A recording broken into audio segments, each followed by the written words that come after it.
the confirmation of charges hearing before the International Criminal Court involving former President Rodrigo Duterte. This is not a moment for triumphalism. It is not a moment for vengeance. It is a watershed moment for reckoning. Let us begin with the facts.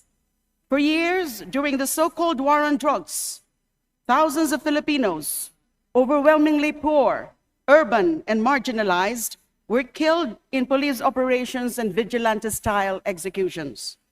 Official figures acknowledged more than 6,000 deaths.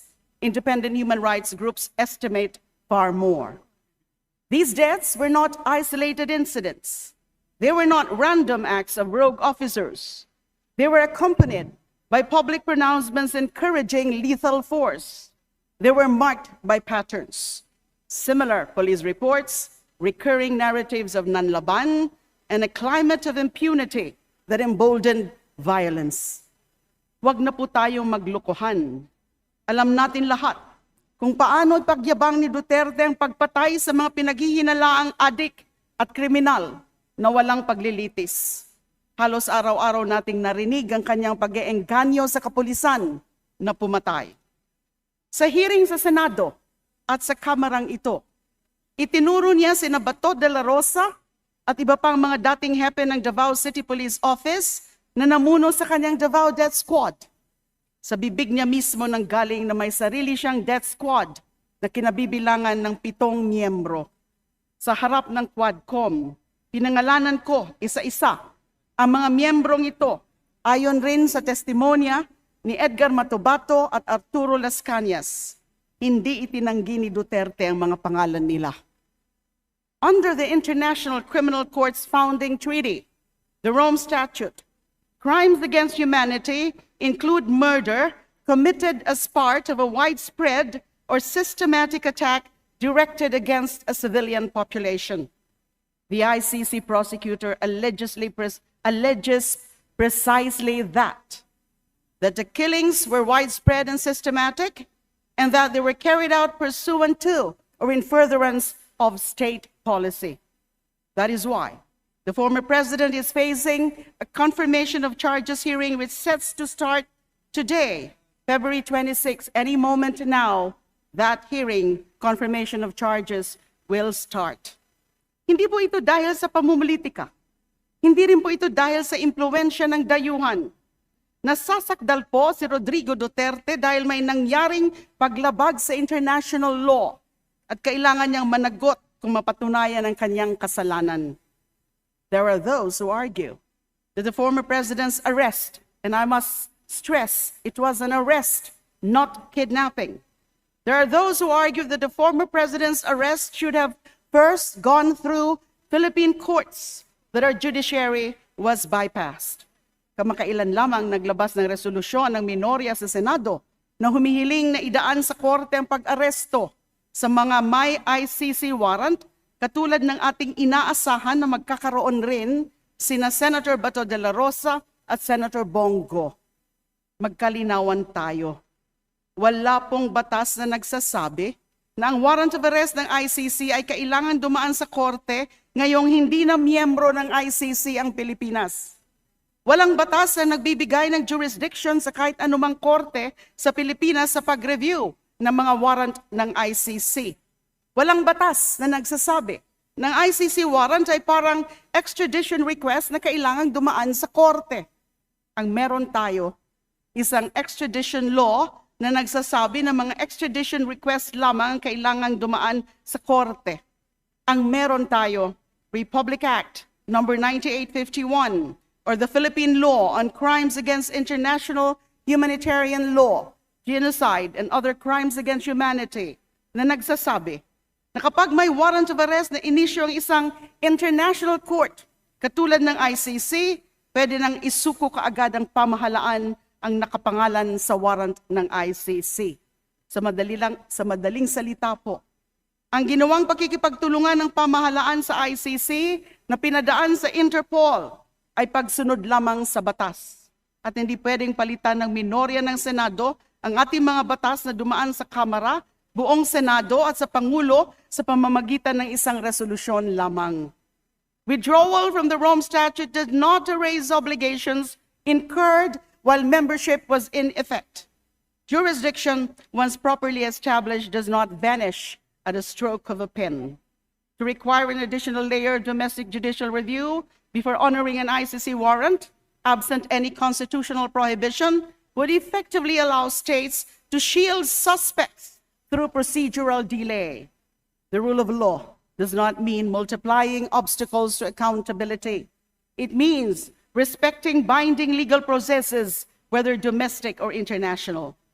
May mga nagtatanong, bakit di na lang dito litisin si Rodrigo Duterte? Bakit kailangan sa ICC pa maganap ang paglilitis? Meron po kasing tinatawag na prinsipyo or principle of complementarity. Ibig sabihin, kapag hindi ginagawa ng isang bansa o hindi kaya ng isang bansa na magsagawa ng tapat at makatotohanang investigasyon at paghahatol, saka papasok ang ICC. Ngayon, magdiretsahan po tayo. Noong panahon ng drug war, may nakita ba tayong kapanipaniwalang investigasyon sa mga matataas na opisyal? Nasampahan ba ng kaso ang mga naglatag ng polisiya? Masigasig ba ang mga institusyon sa pagpapanagot sa mga umabuso sa kapangyarihan? Malinaw po ang sagot sa mga tanong na yan. The few domestic cases that moved forward focused narrowly on specific incidents involving only or often involving low-level officers. There was no comprehensive investigation into command responsibility, no sustained effort to examine whether there was a deliberate, coordinated campaign. When domestic institutions fail to function as guarantors of accountability, whether through fear, political pressure, or structural weakness, the international community has established mechanisms precisely to prevent impunity. The ICC is not an affront to sovereignty. It is an expression to it, or an expression of it. We voluntarily became a party to the Rome Statute. We bound ourselves to a system that says if we cannot or will not prosecute grave international crimes, the world will not stand idle.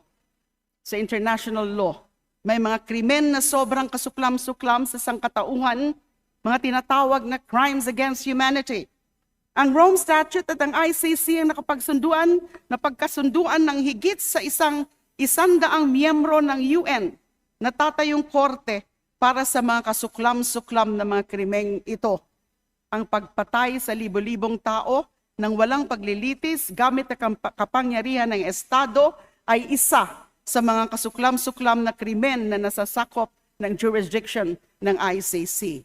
Dahil sa krimeng ito, kaya inaresto at ngayon ay nasasakdal si Duterte. Nauna ang ICC sa pag-imbestiga kay Duterte. Ayon sa RA 9851, kapag nauna ang ICC, pwedeng ipagliban na ang pag-usig sa kanya sa Pilipinas at hayaan na lamang na magpatuloy ang ICC. Ito ang nangyari sa kaso ni Duterte na hindi lamang sang-ayon sa Rome Statute, kundi pati na rin sa ilalim ng sarili nating batas. To insist now that everything must be tried domestically when years have passed without genuine accountability at the highest levels is to ignore the very safeguards embedded in international law. Finally, let us confront an uncomfortable truth. While the ICC moves to examine the alleged masterminds of the drug war, what has happened to the thousands of cases involving low-level enforcers?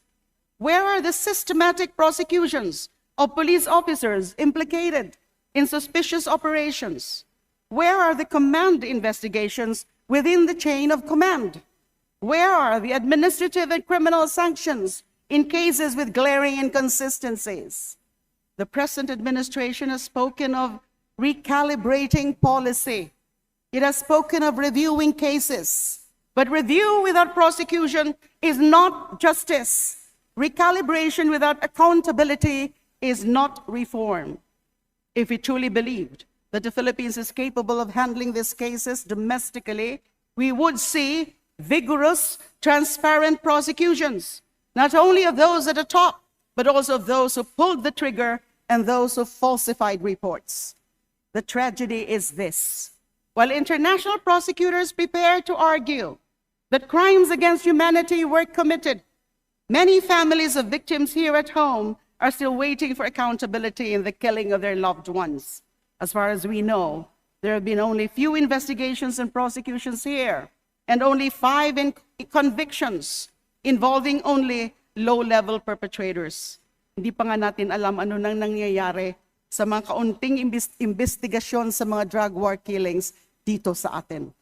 Justice delayed domestically becomes justice outsourced internationally. Dear colleagues, this is not about personalities, it is about principle. If we believe that no one is above the law, then we must accept that even a former president may stand before an international tribunal. If we believe in sovereignty, we must also believe in the rule of law commitments we freely undertook. If we believe in justice for the poor, we must ensure that their deaths are not reduced to statistics, nor their families silenced by fear. The confirmation of charges hearing at the International Criminal Court, which may be happening at this very moment now, is only a procedural step. It is not yet a conviction. It is not yet a verdict. It is the beginning of a formal process where evidence will be tested and rights will be protected. Let the process unfold. Let evidence be presented. Let the truth, wherever it leads, to be established in the ICC as an international court of law. For too long, the drug war was framed as a battle between order and chaos. But the real divide has always been between impunity and accountability.